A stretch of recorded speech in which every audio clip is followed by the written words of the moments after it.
Moving to the bustling city was a dream I had harbored since my childhood in the quiet countryside. The opportunity finally arrived when I secured a job in the heart of the metropolis.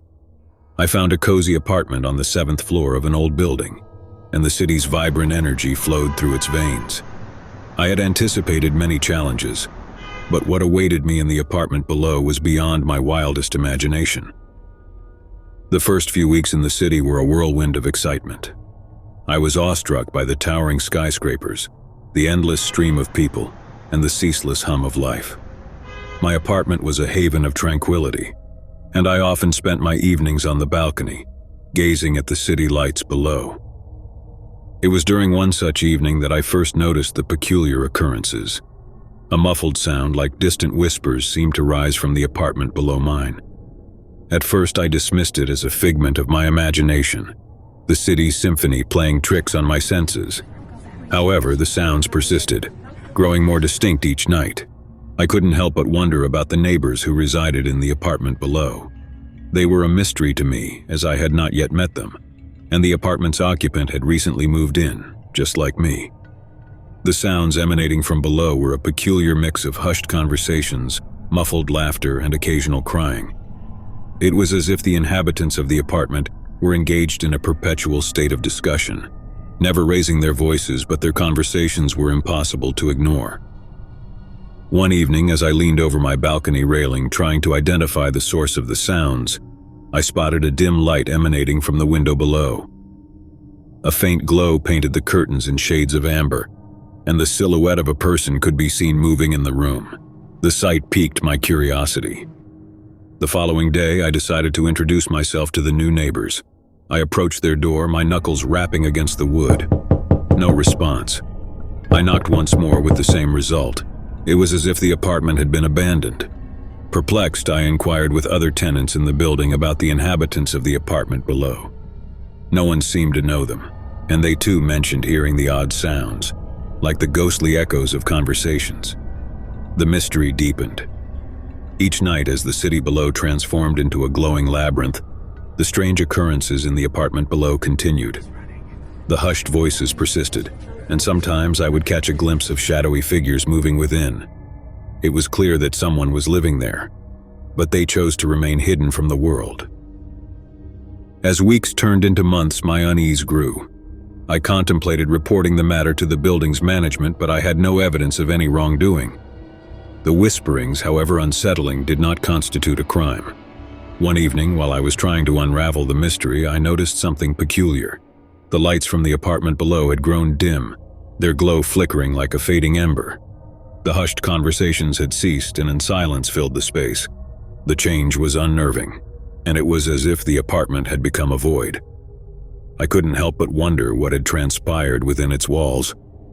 In the following days, I became increasingly anxious. The apartment below remained shrouded in darkness, and the whispers had given way to a silence that seemed to stretch into eternity. Unable to bear the tension any longer, I decided to involve the building management. The superintendent, Mr. Dawson, listened to my concerns and promised to investigate the matter. He assured me that he would pay a visit to the apartment and try to identify the tenants. Days passed, and I anxiously awaited an update from Mr. Dawson. However, the information he provided only deepened my disquiet. When he had approached the apartment below, he found the door locked and no one answered his knocks. Peering through the windows, he saw that the apartment was empty, devoid of any furniture or personal belongings.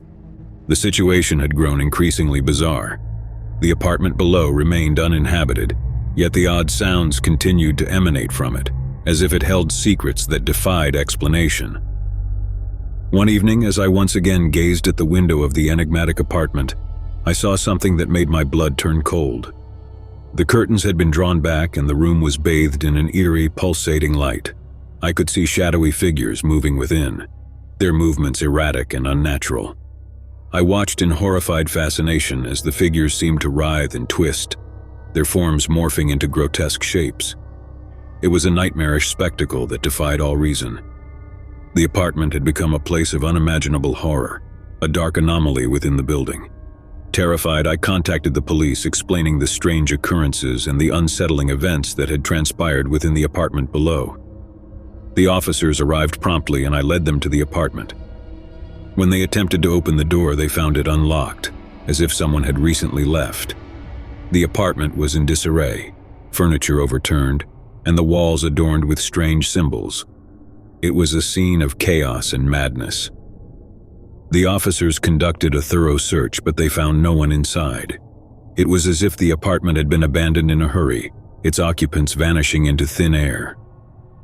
The mystery of the apartment below remained unsolved, and it left me with a sense of dread that would haunt me for years to come. The building's tenants whispered about the start events, their voices filled with uncertainty and fear. No one could explain the inexplicable, the bizarre occurrences in the apartment that defied all reason. The whisperings, the creepy light, and the unsettling figures continued to linger in the minds of those who had witnessed them, a chilling reminder that some mysteries are never meant to be unraveled. The end. Second story begins. The neighborhood of Green Valley was a serene, picturesque place, known for its charming houses and friendly residents. It was the kind of place where everyone knew everyone else, and a feeling of safety and community pervaded the streets. But as with any seemingly idyllic neighborhood, there was a darker side that lurked beneath the surface. My wife, Emily, and I had recently moved to Green Valley in search of a peaceful life away from the chaos of the city. We were delighted with our new home, a cozy 2-story house with a white picket fence that bordered a small but well-maintained garden. As we settled into our new life, we made an effort to get to know our neighbors. They welcomed us with open arms, inviting us over for dinner and neighborhood gatherings. But there was one resident, a man named Edward Montgomery, who lived 2 houses down, that remained a mystery. Edward was a reclusive figure who rarely participated in neighborhood events. Despite our attempts to be friendly, he always seemed to find a reason to avoid us. Emily would often joke that he was the neighborhood enigma, a title that stuck. The rumors about Edward began to circulate among the neighbors. Some said he was a retired detective. Others whispered that he had a troubled past, but no one knew the truth. It was this shroud of secrecy that made him all the more intriguing. The first sign that something was amiss occurred one summer evening. Emily and I were enjoying a glass of wine on our front porch when we spotted Edward for the first time. He was standing in his front yard staring at our house, his eyes hidden behind a pair of dark sunglasses. Emily nudged me and whispered, "Isn't that Edward?" I nodded, unable to shake the unease that had settled within me. He stood there unblinking, as if he were studying our every move. It was as if he were assessing us, sizing us up, but for what purpose I couldn't fathom. Over the coming weeks, we would often catch glimpses of Edward from our porch. He would stand at his window, gazing out into the street, or sit in his car for hours on end, watching our house. It was as if he were a silent sentinel guarding a secret we were not privy to. Emily and I would often discuss our neighbor's behavior in hushed tones. It was clear that there was something unusual about Edward, and we couldn't help but feel a growing sense of unease. One evening, as the sun dipped below the horizon and cast long shadows across the neighborhood, I decided to pay Edward a visit. It was an attempt to bridge the gap, to understand the man who had remained such an enigma. I approached his house and knocked on the front door, but there was no response. I could hear the faint sound of a television from within, but it was as if Edward had simply disappeared. I left a friendly note with my contact information and decided to give him some space. Days turned into weeks, and Edward's behavior only grew more peculiar. He would stand at his window, sometimes in the middle of the night, and we would often catch him watching our house through his binoculars. It was as if he were always vigilant, always observing. Emily, who had always been the more cautious of the two of us, grew increasingly concerned. She suggested we contact the authorities, but I couldn't shake the feeling that there had to be a rational explanation for Edward's behavior. Perhaps he was a lonely old man, a recluse who had grown accustomed to his own habits. But one night everything changed. It was a particularly cold evening, and Emily and I were bundled up on the couch watching television. The room was bathed in a soft, warm light, and we felt safe and secure within the walls of our home. As we chatted and laughed, I happened to glance out the window. What I saw sent a shiver down my spine. Edward was standing in our front yard, illuminated by the dim glow of the street lamp. He held something in his hand, and I could see that it was a photograph of us, a picture taken through our living room window. I sprang to my feet, my heart racing, and flung the front door open. I shouted at Edward, demanding an explanation for his intrusion. He didn't respond but simply turned and walked away, disappearing into the darkness. I was seething with anger and fear. Emily and I decided that it was finally time to contact the authorities.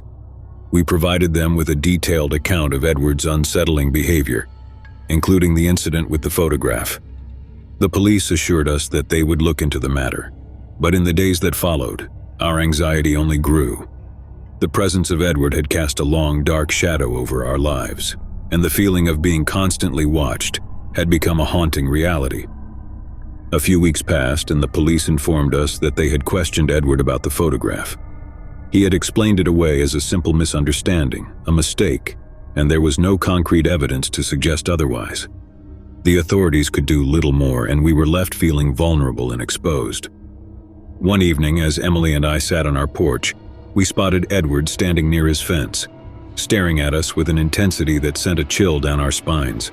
His gaze was unwavering, and it was as if he were trying to convey a message, though we couldn't discern its meaning. I stood up, unable to bear the sense of unease any longer, and approached Edward. "What do you want from us?"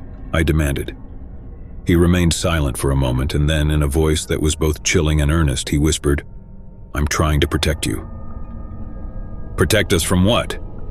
Edward hesitated, his gaze never leaving us, and then he said, "You don't understand. They're watching, always watching. We have to be careful, you see. The truth is out there, and we must protect it." I couldn't make sense of his words, and I realized that he had succumbed to his delusions, that his obsession with surveillance had led him down a dark and twisted path. Emily tugged at my arm, urging me to return to the safety of our porch, and as we retreated, Edward's gaze followed us, haunting and unrelenting. Days turned into weeks, and the sense of being constantly watched only grew more oppressive. We knew that we had to protect ourselves, to take control of our own lives. We installed security cameras, changed the locks on our doors, and did everything we could to regain our sense of security. But one evening, as we sat in our living room, the power suddenly went out. It was a stormy night, and we could hear the howling wind outside. Emily and I exchanged worried glances, and I grabbed a flashlight, determined to investigate the cause of the outage. As I ventured into the darkened hallway, I heard a sound that sent a jolt of fear coursing through me. It was a voice, soft and cold, that seemed to emanate from the shadows. "You shouldn't have tried to escape." I froze, my heart pounding in my chest, and I shone the flashlight into the hallway. There, standing in the shadows, was Edward. His eyes were filled with a malevolent gleam, and he held a knife in his hand. Emily's scream pierced the darkness, and I could hear her struggling in the living room. I rushed back, but it was too late. Edward had attacked her, and she lay on the floor, blood pooling around her. I grabbed the nearest object I could find and swung it at Edward, hitting him in the head. He crumpled to the ground, and I rushed to Emily's side, my hands trembling as I tried to stem the bleeding. The police arrived shortly after, and Edward was taken into custody. He was charged with attempted murder, and the truth about his obsession with surveillance and his delusions finally came to light. Emily survived the attack, but the scars, both physical and emotional, would never truly heal. Our peaceful life in Green Valley had been shattered, and the feeling of being watched had left us forever changed.